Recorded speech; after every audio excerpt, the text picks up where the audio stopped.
Hermanos, vamos a hacer una oración para comenzar nuestro estudio. Gracias por atender a la recomendación de llegar temprano y hoy justamente no hay luz. Bueno, oremos a Dios. Padre, te damos gracias por este tiempo, Señor, que podemos tener, que podemos apartar para seguir estudiando e indagando, Señor, sobre la forma en la que debemos adorarte, la manera en la que debemos alabar tu bendito y glorioso nombre.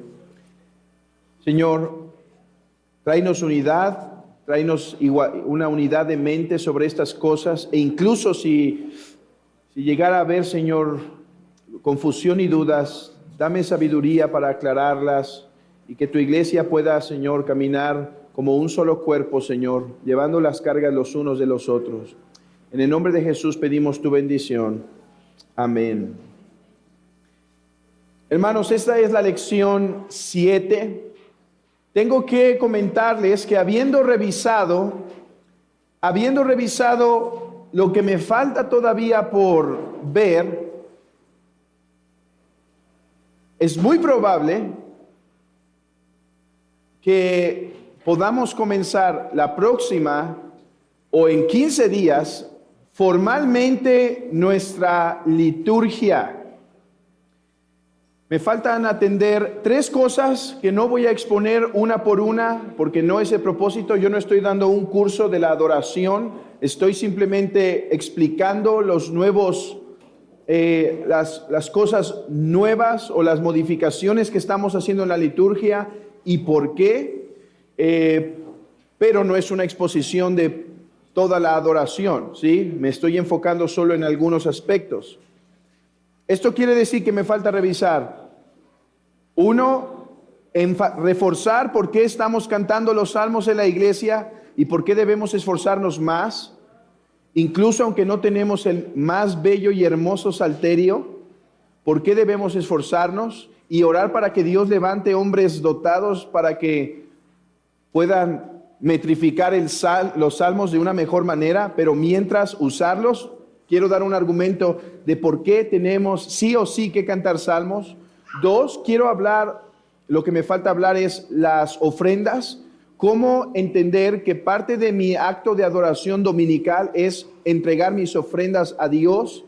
Y en tercer lugar, me falta hablar de quiénes son los que deben dirigir las partes del culto, todas las partes del culto. ¿Quién las debe dirigir? Esos son los 3 temas que yo pienso alcanzo a tocar la próxima semana en una sola. Si mis notas no se extienden tanto, incluso me dedicaría a responder las preguntas que hay. Y si es así, comenzaríamos nuestra nueva liturgia. ¿Por qué les digo esto? Por si alguien falta de revisar algo, véalo. Por si alguien tiene dudas de algo, pregunten ahora, mándenme un WhatsApp durante la semana para yo poder traer su pregunta al frente. No voy a decir su nombre, no se preocupen. E intentarla responder por si esa pregunta está en más hermanos. Les encargo esto porque si todo se armoniza bien y podemos empezar la próxima o en 15 días, ya no vamos a retrasar esto, ¿sí? Se ha retrasado por algunas de mis salidas, por algunas visitas y demás, pero no queremos retrasarlo más. Hoy vamos a revisar la lección 7, que se refiere a un cambio que vamos a hacer en nuestra forma de celebrar la cena del Señor. En los cambios que va a haber en la cena del Señor va a haber un cambio litúrgico y un cambio en cuanto a la especie. Un cambio litúrgico y un cambio en cuanto a la especie. Hoy me voy a enfocar en el cambio de la especie y voy a explicar un poquito, solamente no es demasiado complejo, el cambio litúrgico. Hablando con algunos hermanos, creo que este es el tema que puede ser más complicado de recibir y entender para muchos, de abrazar. Yo realmente creía que los cambios más sensibles iban a ser el principio dialógico, ese aspecto en donde el pastor va a convocar a la iglesia y la iglesia va a responder a Dios. Yo dije, y bueno, si ese no es el más complicado, el tema de los credos puede ser también uno que sea difícil y sensible. Pero hablando con diferentes hermanos, creo que este es el más difícil. Y es que en la cena del Señor debemos usar vino verdadero y pan verdadero. Ahora, en cuanto al pan no hay mucho cambio con nosotros, pero mi argumento es, debemos usar vino y pan verdadero. Vino y pan verdadero. Hasta ahora hemos hablado de cambios que enriquecen nuestra liturgia. Digamos, el principio dialógico, la absolución que está dividida en 3 partes, la recitación de credos, el amén congregacional, entre otros. Todo eso enriquece. Mi argumento del día de hoy es que usar vino y pan verdadero no solamente se trata de enriquecer nuestra liturgia, sino de obedecer a Cristo y su palabra sobre lo que dice respecto a este elemento de la liturgia. Vean. Lo demás son realidades bíblicas que encontramos en la Escritura que debemos aplicar para enriquecer nuestra liturgia. Este es una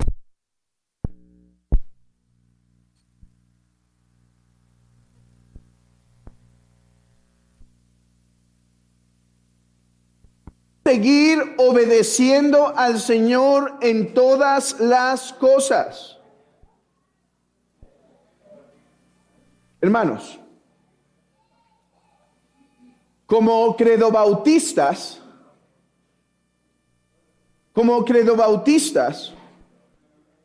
una de las cosas que afirmamos es que debemos practicar las ordenanzas tal como nos fueron dadas.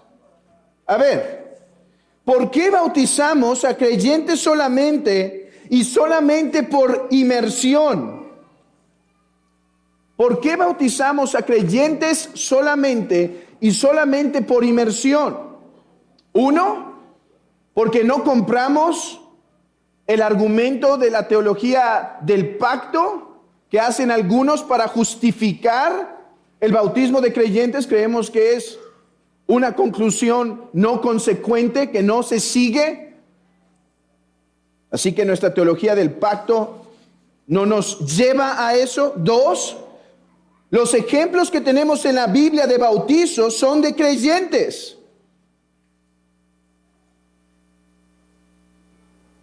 Tenemos a personas que creen y son bautizadas. ¿Por qué en algo tan serio como las ordenanzas del Señor nos atrevemos a imaginar que quizá también había bebés, cuando la Escritura es clara? Y además nuestra teología del pacto no dice contrario. 3, lo hacemos por inmersión, por algo muy sencillo. Porque baptizo significa sumergir. Y porque cuando el hombre iba ese eunuco iba en su carro, dice, aquí hay agua suficiente para que sea bautizado. Y porque lo que tenemos en los primeros recuentos de la historia de la iglesia es bautismo por inmersión. Y uno de los primeros registros litúrgicos de la historia de la iglesia insiste que cuando alguien va a ser bautizado, busque agua corriente para poder sumergir. Y si no, hagan lo posible para encontrar una fuente. Y solo en caso de que no se haya hallado y sea imposible conseguir esa agua para sumergir, entonces podríamos aplicar el derramamiento de agua simbólicamente. Hermanos, somos credobautistas. Y esto significa que somos celosos en la forma de guardar las ordenanzas del Señor.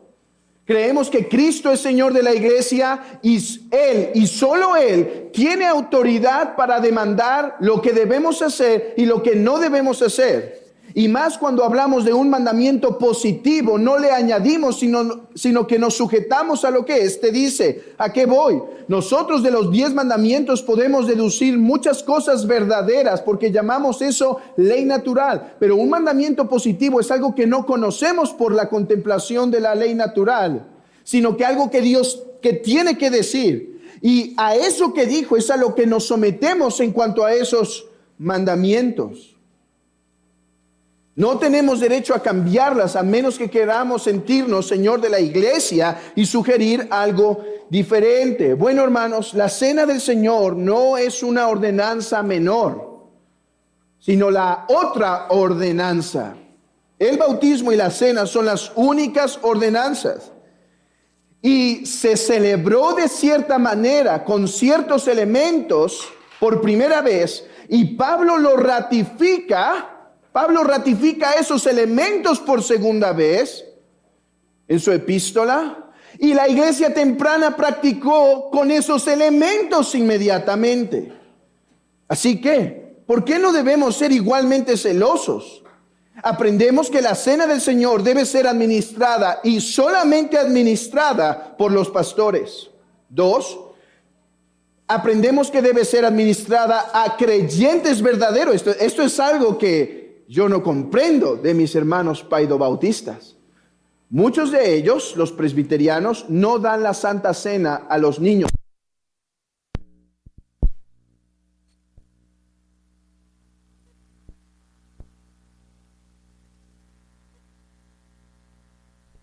Fuerte para no estarme deteniendo y que pase lo que tenga que pasar.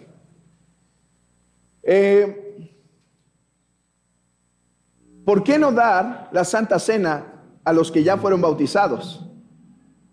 ¿Dónde dice la Biblia que hay que dar el bautismo pero no la Santa Cena? ¿Dónde? Hermanos,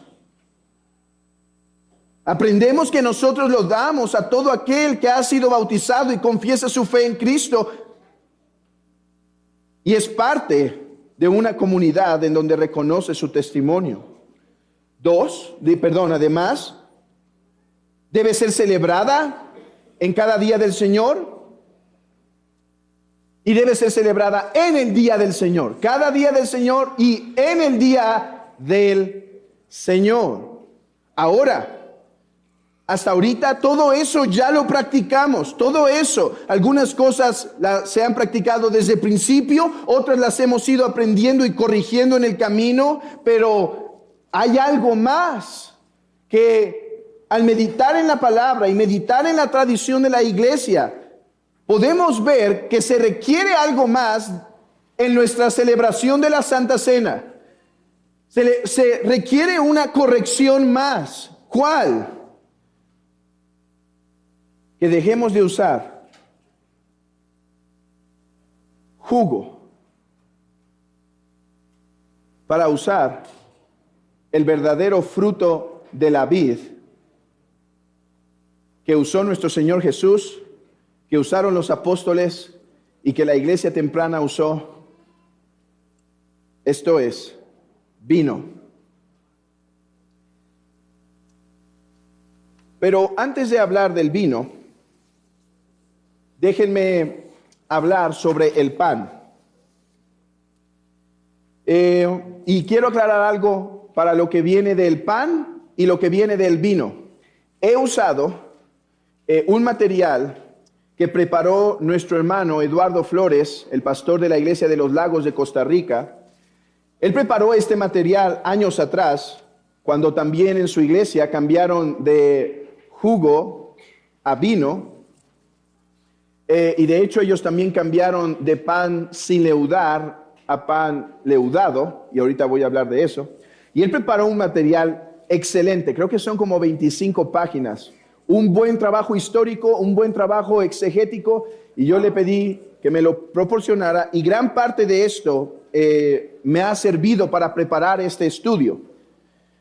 Entonces quería reconocer eso antes de comenzar.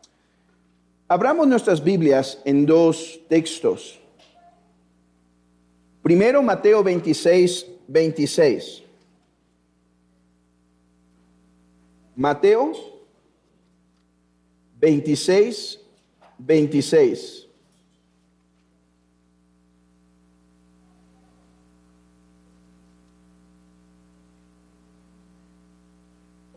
Dice, y mientras comían, tomó Jesús el pan y lo bendijo y lo partió y dio a sus discípulos. Un momento.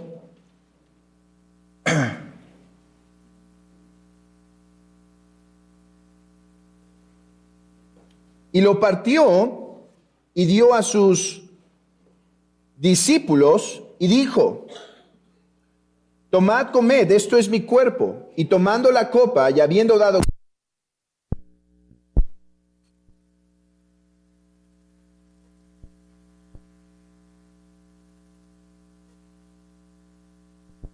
para remisión de pecados.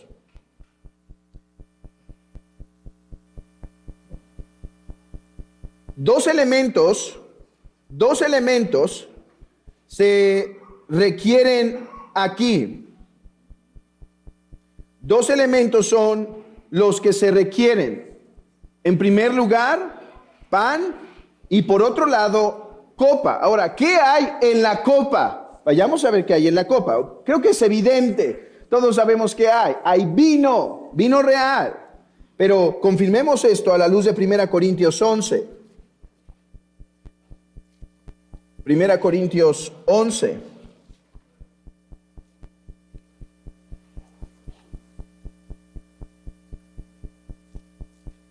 Versículo 23.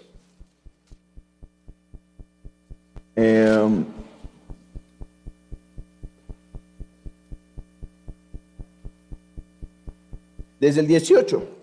Pues en primer lugar, cuando os reunís como iglesia, oigo que hay entre vosotros divisiones, en parte lo creo, porque es necesario que entre vosotros haya disensiones, para que se hagan manifiestos entre vosotros los que son aprobados. Cuando pues os reunís, esto no es comer la cena del Señor, porque al comer cada uno se adelanta a tomar su propia cena, y uno tiene hambre y otro se embriaga. ¿Qué había en la copa? Vino. Tanto así como para producir un efecto embriagante en aquellos que la celebraban. Ahora, ustedes deben entender algo, hermanos. La iglesia temprana iba a ir en la mañana al culto, a un tipo culto, a adorar a Dios, iba a salir a trabajar después porque el domingo al principio no fue el día oficial de descanso, sino el Shabbat, y por lo tanto tenían que ir a salir. Regresaban en la noche, cenaban juntos, y comían juntos el día domingo, y después al concluir se tenía algún tipo igual de celebración en donde se levantaban y celebraban la Santa Cena. Así era la celebración temprana. Por eso dice que algunos se embriagan, porque había suficiente alimento y suficiente vino en la mesa como para esto. No es porque digamos que ahora tenemos que dar unos muy grandes tragos al celebrar nuestra cena del Señor o algo así. No, la idea es esto. Quiero que entiendan para que comprendan, quiero aclarar esto para que comprendan el contexto. Entonces, dice un autor, cada ceremonia que fue instituida por Cristo en la cena, cada elemento que fue instituido por Cristo en la cena es tan esencial como lo son el pan y el vino. Y uno no puede dejar fuera ni una jota de ellas sin pervertir la institución. El pan. Hay iglesias que celebran la Santa Cena con pan, ya vimos los elementos, ¿sí? Pan y vino. Ahora hablemos de cada uno en detalle. Pan. Hay iglesias que celebran la Santa Cena con pan común. Digamos, una hogaza de pan blanco que es partido y repartido entre la iglesia. Hay otras iglesias, como nosotros, que practicamos la Santa Cena con pan sin leudar. ¿Cuál es la postura correcta? Mi opinión, a la luz de este estudio, es que Es indiferente si el pan es leudado o no es leudado. Lo que tiene que ser es pan. Lo que tiene que ser, lo que no puede cambiar es que tiene que ser pan. ¿Cómo sabemos que es indiferente el tipo de pan que se utiliza, hermanos? Y yo me convencí de esto a la luz de estudiar sobre el tema. Miren, ¿qué pan usó Jesús en la Santa Cena? ¿Qué pan usó? ¿Estaban celebrando qué? Pascua. ¿Qué pan se comía en la Pascua? Pan sin levadura. La palabra griega para el pan sin levadura es la palabra asimos. La palabra asimos. De hecho, a lo mejor a algunos no les es tan extraña la palabra asimos, porque hubo una controversia en la historia de la iglesia temprana en donde se giró la controversia a la luz de esto, del pan, de asimos. Entonces estaban los que promovían asimos y los que promovían no asimos, por decirlo así. Ahora, esa es la palabra específica, la palabra técnica para hablar de pan sin levadura. Pero en griego hay otra palabra para para hablar de pan normal, pan común. Esta palabra es artos. Artos. Pregunta, en sus intuiciones, cuando Mateo 26 dice que Jesús tomó el pan, ¿qué pan comió? Dijimos, ¿leudado o sin leudar? Sin leudar, ok. ¿Cuál es la palabra para pan sin leudar? Ácimos o asimos. ¿Y cuál es la palabra para pan leudado? Artos, ok.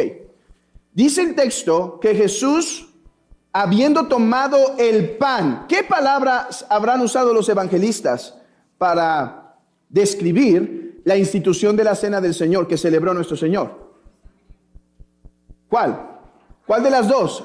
¿Artos o asimos? ¿Qué pan usó? Asimos, ¿sí? Pues, ¿qué creen? No. Esto es muy interesante. El texto griego literalmente dice así: y Jesús, habiendo tomado el pan común, partió y dio gracias. ¿Por qué digo que esto es muy interesante? Porque al instituir, guiado por el Espíritu Santo, Mateo y los demás evangelistas, la cena del Señor, no insisten en especificar qué tipo de pan usó Jesús, previniendo el Espíritu Santo que la iglesia fuera a tomar de ese pan que en las circunstancias era sin levadura, que tomaran esa realidad para imponerlo como una regla en la iglesia. En 1 Corintios, ¿qué palabra creen que se usa para describir la cena del Señor? Artos. Pan común. Ahora, estos son gentiles, hermanos. El pan sin levadura cada domingo no era algo común en la sociedad. Si tenían que ir a conseguir pan, no era fácil conseguir ese pan sin levadura, así como era fácil conseguir el pan común, el pan con levadura. Por lo tanto, a la luz de esto, yo estoy convencido que la Escritura no requiere ni obliga que las iglesias de Cristo usen pan sin levadura para la cena del Señor, sino que es algo indiferente. Miren, por ejemplo, lo que dijo Zacarías Ursinius acerca de esto. El pan que tomó Jesús fue sin levadura, tal como ellos comían en la fiesta de la Pascua. Esta circunstancia, sin embargo, no pertenece propiamente a la cena. A ver, también en la cena estaban sentados de una forma peculiar al recibirla. Estaban reclinados. ¿Es esa circunstancia también algo requerido? No. Bueno, él está diciendo, eso fue algo circunstancial, era el pan que había. No pertenece propiamente a la cena, más que la noche en la que fue instituida. Pues el uso de pan sin levadura en la situación fue accidental, o sea, fue por celebrar la Pascua. Por ende, nosotros no debemos inferir que esto exige la necesidad del uso de pan en la celebración de la cena, o que Cristo impuso algún tipo de pan en particular. John Gill, este es un bautista particular, uno de los más grandes teólogos que los bautistas particulares han dado, él dice esto, que el pan que Cristo utilizó en esta ordenanza fue pan sin levadura, no debe ser dudado, ni nosotros lo dudamos, claro que fue pan sin levadura, pero que fuera designado como una regla es cuestionable, ya que Cristo pareciera haberlo tomado sin tener en cuenta si era con o sin levadura, y es algo que pertenece más bien a algo accidental. Hermanos, algunos objetan ante esto diciendo, pero es que la levadura representa el pecado. Bueno, Jesús también habló de la levadura positivamente en las parábolas cuando dice que la levadura es como el reino de los cielos. Así que en la cena el pan representa algo muy peculiar. No le añadamos a la representación, representa el cuerpo de Cristo. Si es con no levadura, eso ya sería nosotros yendo fuera de lo que Cristo intentó representar. Ahora, otra objeción que se hace es que, bueno, pero la cena fue la continuación, la Santa Cena es la continuación de la Pascua. Mis hermanos, ese puede ser un argumento presbiteriano, pero no credo bautista, no de la teología del pacto bautista. La Pascua no tiene continuación en la cena. Y aquí se me olvidó pedir el pizarrón, pero imaginen esto de la siguiente manera. Imaginen que estoy dibujando aquí arriba una cruz. Arriba hay una cruz. Abajo pongan la Pascua. Y entonces la Pascua apunta a la cruz. Bueno, del otro lado pongan la Santa Cena. Y la Santa Cena apunta a la cruz. La relación que tienen la Pascua y la Cena no es por algún vínculo en relación que tengan de continuidad, sino porque ambas apuntan a la cruz. Pero ni el bautismo es la continuación de la circuncisión, ni la Santa Cena es la continuación de la Pascua. Son ordenanzas propias, únicas de la Santa Cena que no se deducen por continuación, sino por mandato divino de Cristo. Bueno, a la luz de esto, ¿qué vamos a hacer como iglesia? Mi argumento es, sigamos con el pan que tenemos y practicamos hasta ahora. Si no hay un cambio que es necesario, no lo hagamos, porque lo que acabo de decir es, da igual si usamos pan con levadura o pan sin levadura. Bueno, si es así, ya los instruimos teológicamente para decir, si algún día van a una iglesia que usa pan, no rasguen sus vestiduras. Ahora dicen, claro, puedo participar porque el símbolo es este, pero creo que no hace necesario que nosotros cambiemos porque ambos son correctos. ¿Por qué usan pan sin levadura? Si pregunta a alguien, podemos contestar, mi hermano, usamos pan porque tiene que ser pan, pero si es leudado o no leudado es indiferente. No empiecen a decir, porque Cristo no tenía pecado y entonces la levadura. Eso es verdad en la teología, pero no le pongan eso a la Santa Cena, porque entonces van a caer en confusión en otros lugares. Estuve buscando en algunos materiales en internet, porque no muchos hablan de esto, ¿saben? Y viendo unos artículos en internet, leí la historia de un pastor, en donde hubo unas personas que en la iglesia no celebraron la Santa Cena cuando se puso, porque era pan común, y ellos estaban indignados de que hubiera sido pan común. El pastor dijo algo muy interesante, y ahí es cuando ves que alguien tiene corazón de pastor. Dice, yo no me enojé, más bien me emocioné que haya gente celosa de que se celebre bien la Santa Cena. Estaban mal, pero al menos celosa. Y después dice, los corregí e instruí de la forma correcta. Ya no supe si se quedaron o no. No dice la historia, pero, ok. Vayamos al punto del vino. Jesús tomó pan común. Puede ser pan que en su contexto fue pan sin leudar, porque vean esto, hermanos, esto es lo que quiero que vean conmigo. Por eso el evangelista dice que usó artón, pan común. ¿Por qué? Porque el pan común el día que celebró Jesús fue el pan sin levadura, pero era el pan común. Bueno, espero que puedan ver estas juego de palabras y mi argumento, y si no, al final damos tiempo para preguntas. Ok, déjenme presentar un argumento a favor del uso del vino en la cena del Señor y después responder a 5 posibles objeciones. que he escuchado, que yo mismo tuve, hermanos. Tristemente, yo no nací en una cuna ni cristiana ni reformada, obviamente, ¿verdad? Yo nací en una iglesia bautista general, fundamentalista, y estos cambios, esto que ha pasado es por acercarme al texto de la Escritura e ir corrigiendo, y yo espero que esto esté pasando también en la iglesia en general. Argumento 1. A la luz del contexto histórico y la práctica común de Israel, dice un autor, porque, a ver, ¿qué es lo que está diciendo aquí el autor? Regresen a Mateo 26:26. Por favor, hermanos. Mateo 26:26. Y mientras comían, Jesús tomó el pan y bendijo y partió y dio a sus discípulos y dijo: tomad, comed, esto es mi cuerpo.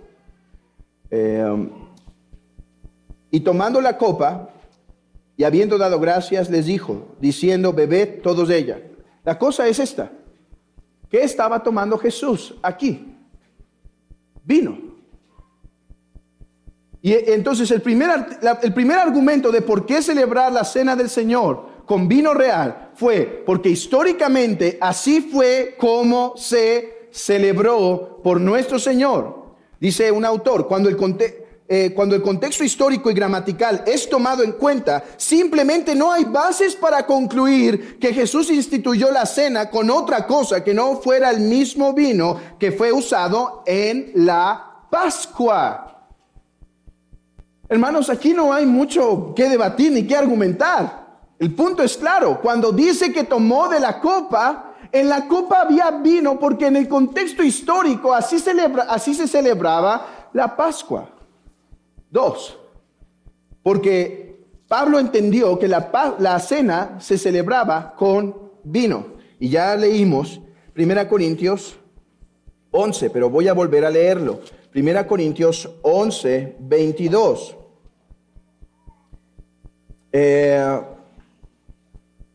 Desde el 21, porque al comer cada uno se adelanta a tomar su propia cena, y uno tiene hambre y otro se embriaga. Pues que no tenéis casas que comáis y bebáis, o menospreciáis la iglesia de Dios y avergonzáis a los que no tienen nada. ¿Qué os diré? Os alabaré, en esto no alabaré. Porque yo recibí del Señor lo que también os he enseñado, que el Señor Jesús, la noche que fue entregado, tomó pan, y habiendo dado gracias, lo partió y dijo: tomad, comed, esto es mi cuerpo que por vosotros es partido, hacer esto en memoria de mí. Asimismo tomó también la copa después de haber cenado, diciendo: esta copa es el nuevo pacto en mi sangre, haced esto todas las veces que la bebiereis en memoria de mí. Hermanos, Pablo entiende que la copa que se celebra en la Santa Cena es esa copa que algunos usaron para embriagarse. Esto es, vino real. Tercer argumento, mis dos primeros argumentos son bíblicos textuales, ¿sí? Tercer argumento es histórico. Hasta hace 200 años. Vean esto, hermanos. Esto es lo que ha pasado en la iglesia evangélica. Nos hemos alejado de la verdadera catolicidad. Hay una catolicidad que está podrida, la romana. Pero la verdadera catolicidad es la iglesia de Cristo. Y por 1800 años la iglesia de Cristo celebró la Santa Cena con vino. Vean lo que dice un autor llamado Madison. En los primeros 1800 años de la iglesia, el uso del vino en la cena del Señor era la práctica indisputable y sin controversia.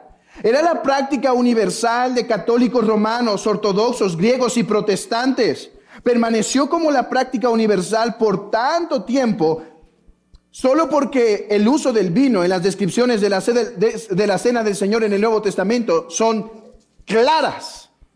¿Por qué en esto no hubo debate? Miren, en el tema del pan hubo debate, porque algunos dijeron, bueno, el Señor celebró con pan sin levadura y nosotros pan común, y entonces hubo debate. Ok, digo, es válido, ahí puede argumentarse, pero en esto nunca hubo debate. siempre se celebró la cena con vino. Esto es lo que dice otro autor llamado Michael Horton. Ustedes reconocerán a ese teólogo porque no es tan ajeno a nuestra teología. Abandonar el vino a favor del jugo de uva era desconocido en la iglesia hasta la prohibición americana hace 200 años. Ahorita les explico un poquito qué fue eso. Un movimiento liderado en su totalidad por predicadores arminianos, especialmente metodistas y discípulos de Charles Finney, por si querían nombres importantes. El fundamentalismo americano, dejó su caso del vino en la comunión bajo la indefendible posición de que el vino en el Nuevo Testamento nunca era fermentado. Mientras muchos hermanos y hermanas conservadores, reformados y presbiterianos veían esta conclusión como ingenua, muchos de nosotros han argumentado que la fermentación no es esencial para el vino. Este argumento era desconocido para nuestros padres, como lo es para la Escritura. El cambio del uso del el cambio del uso de vino a jugo ocurrió hace 200 años por personas que creían ser más sabias que Dios. Yo no puedo explicarles la historia de cómo ocurrió, pero en el material que usé del hermano Eduardo Flores, él sí explica cómo fue. Así que tomé su material y el hermano Kevin nos ayudó a hacer un tríptico en donde se cuenta la historia muy resumida con algunas citas bibliográficas que ustedes pueden consultar en ver cómo pasó, qué ideas fueron. Hermanos, y en mi opinión, es simplemente sentirse más sabios que Dios, sentirse más piadosos de lo que Dios dice que es la piedad. Así que si alguien tiene deseo de tener este folletito, no se pare ahorita, hay suficientes, pero al final en la mesa hay un folletito en donde explica cómo un dentista metodista descubrió cómo lograr la no fermentación del vino cuando era guardado en barricas, y así nació el uso del jugo por motivaciones, hermanos, buenas intenciones, no dudo, bíblicas en absoluto. No. Ok. Esos son mis argumentos. ¿Por qué usar vino en la cena del Señor? ¿Es lo que Jesús usó? ¿Es lo que la iglesia, Pablo reconoce que la iglesia usa? Es más, Pablo pudo haber dicho, a ver, hermanos, no está funcionando esto. Usen otra cosa porque se están embriagando. No, él dice, a ver, corrijan su pecado, obedezcamos a Cristo. 3, la iglesia usó vino real durante 1800 años. Posibles objeciones. Yo puse 4 en sus notas, pero hoy en la mañana me vino otra posible a la mente, así que son 5 posibles objeciones. 1, Jesús no usó vino en la cena. Esto es absolutamente equivocado. En la Santa Cena usó vino. Y hermanos, y es muy probable que Jesús tomó vino en otras diversas ocasiones. Jesús usó vino en otras diversas ocasiones. Tanto así que en las bodas de Canaán, Él prepara el mejor, Él transforma el mejor de estos. 2, el vino es pecaminoso. Segundo argumento. A ver, primer argumento, Jesús no tomó vino, nosotros no debemos hacerlo. Equivocado, errado. En la cena Él tomó vino real. 2, el vino es pecaminoso y por lo tanto no debemos tomar vino en la cena. Pregunta, ¿en dónde dice en la Biblia que el vino o alguna bebida alcohólica es pecaminosa de facto? Si alguien me lo muestra, yo cambio esta lección. Yo no estoy diciendo que Dios no condene la borrachera, eso la condena, pero no condena el uso del vino.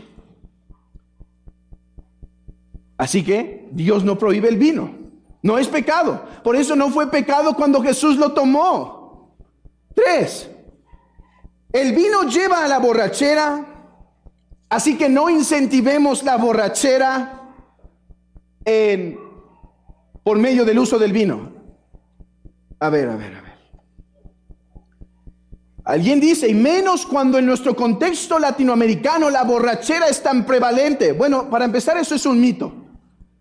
Y leyendo sobre esta situación, uno puede decir que el problema de la borrachera ha sido un problema siempre.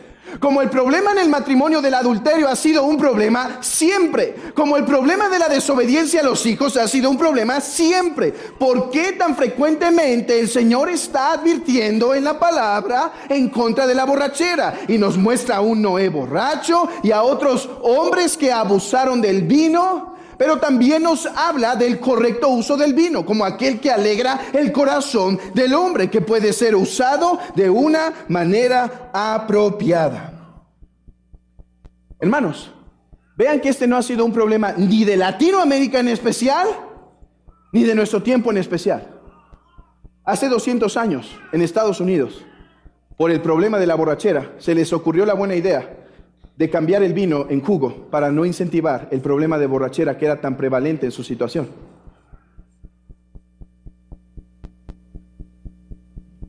La Biblia sí está en contra de la borrachera y la debemos reprender. Y si alguien cae en borrachera en la iglesia, debe ser aconsejado, ayudado, dirigido, disciplinado si es necesario, así como si uno cae en adulterio.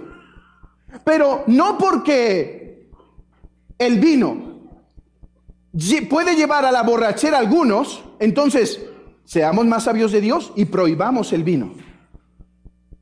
Eso sería como decir, bueno, hermanos, la holgazanería es un peligro. Y les voy a decir algo, y es más peligroso y prevalente en nuestra sociedad, ser holgazanes. Hay mucha sociedad, muchos jóvenes batallando con esa situación. Bueno, prohibamos las vacaciones. ¿Qué opinan? No, es que la holgazanería no se ve tan grave como la borrachera. Ahí está el título correcto de un hombre que dijo, es que ese es un pecado respetable.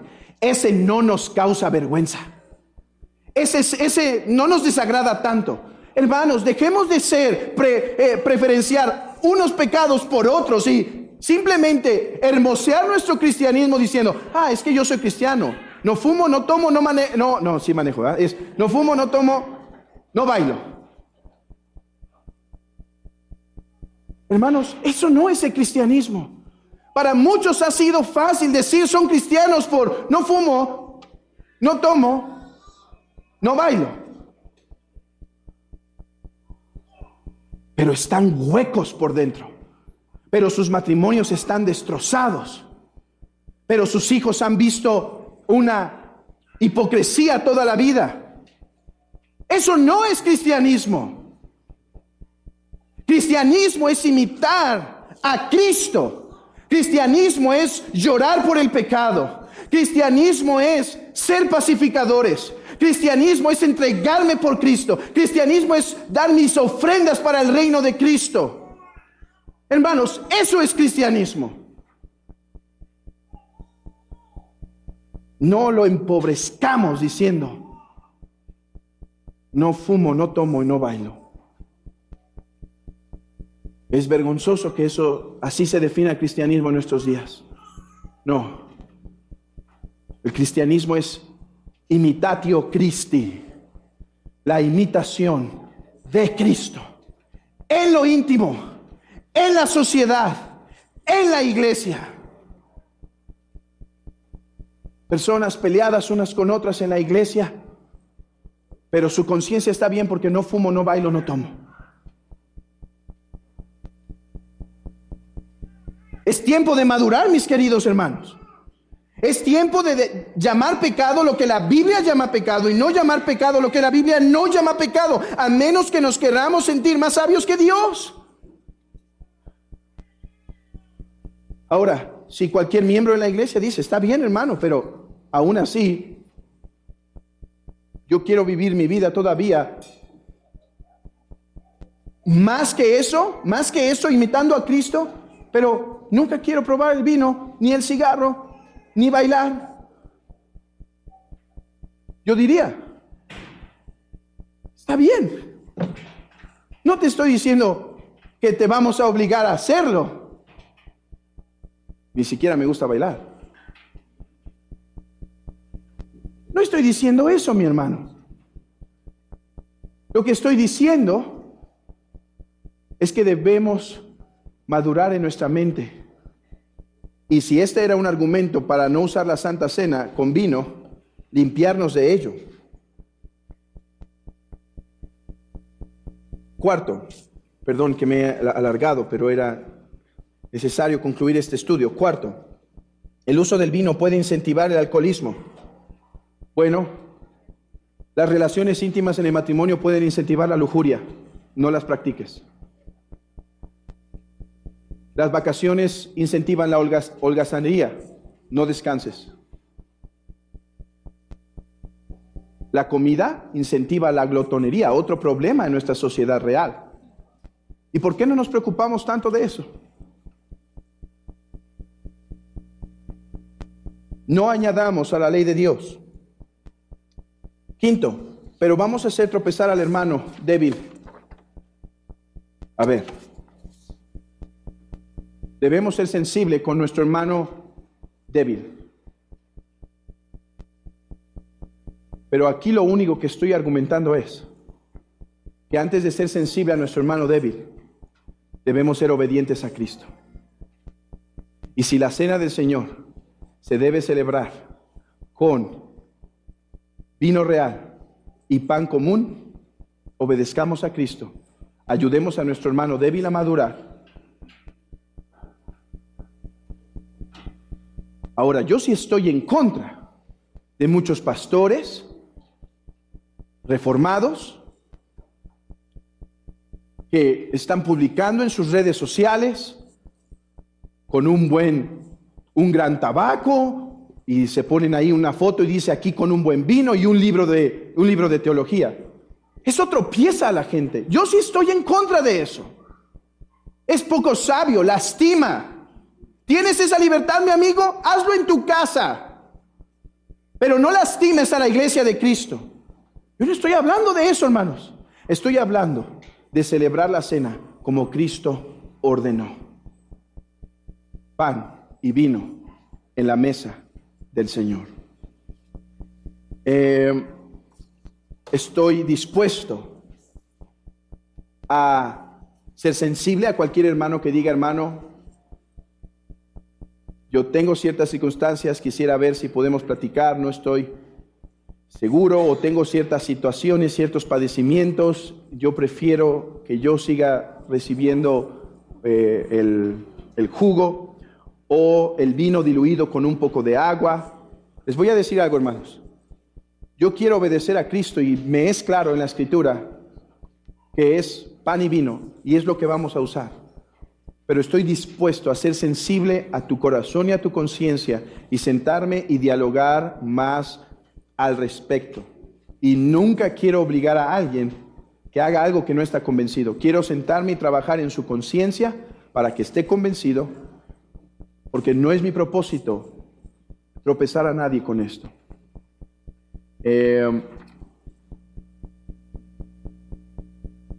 Miren, se me vino un sexto argumento, perdón, ya con esto los dejo ir. Sexto argumento. Pero hermano, no es sabio, si alguien fue un exalcohólico, no es sabio ponerle la tentación ahí.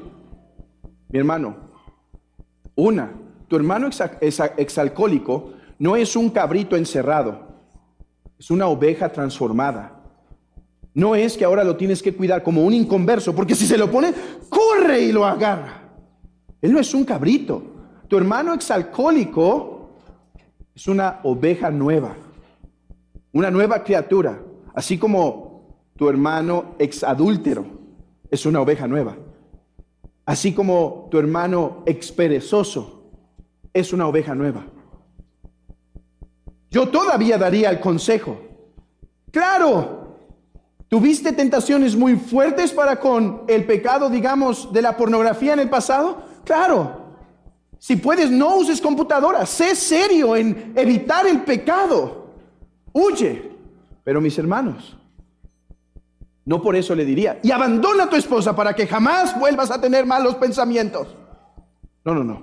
Obedece a Cristo y huye del pecado.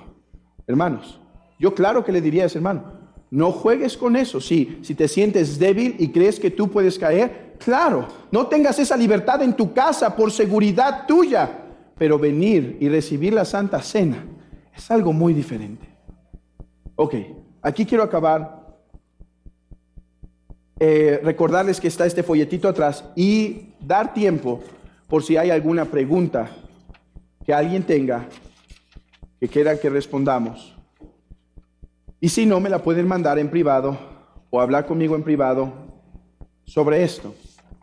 ¿Hay alguna duda que crean que públicamente se puede expresar? Si no la hay y alguien la tiene, puede acercarse en privado, mandarme un WhatsApp, marcarme durante la semana. Solo recuerden avisarme a qué hora van a marcar para tener el celular en la mano. Y que el Señor nos ayude a obedecer a Cristo, que Él es el Señor de la iglesia. Mis hermanos, quiero dejarles algo en claro. Hago esto y hacemos esto como pastores, no porque es fácil. Era más fácil seguir con nuestro juguito. Es más fácil no enriquecer nuestra liturgia. Pero hago esto porque yo, antes de deberme a ustedes, mis queridos hermanos, yo me debo a Cristo. Y Él es el Señor de la iglesia. Y si Él dice que algo se obedece así, así se obedece. Si la iglesia se molesta, para esto están sus pastores, para reprenderles en amor y urgirles a someterse a Cristo. Con toda paciencia, con todo amor. Pero hacemos esto, hermanos, no porque es fácil, no porque no es incómodo. Yo sé que para algunos esto puede ser incómodo. Pero Cristo es el Señor de la iglesia, no Héctor, no tú, no el pastor Fernando. Cristo es el Señor de la iglesia. Limpiémonos. Traemos cargando un evangelicalismo, déjeme decirlo coloquialmente, grueso, ¿sí? Un evangelicalismo grueso. Todos venimos de diferentes tradiciones, ¿sí? La cosa es, ¿qué dice la Escritura? Y que el Señor nos ayude a limpiarnos de todas estas cosas.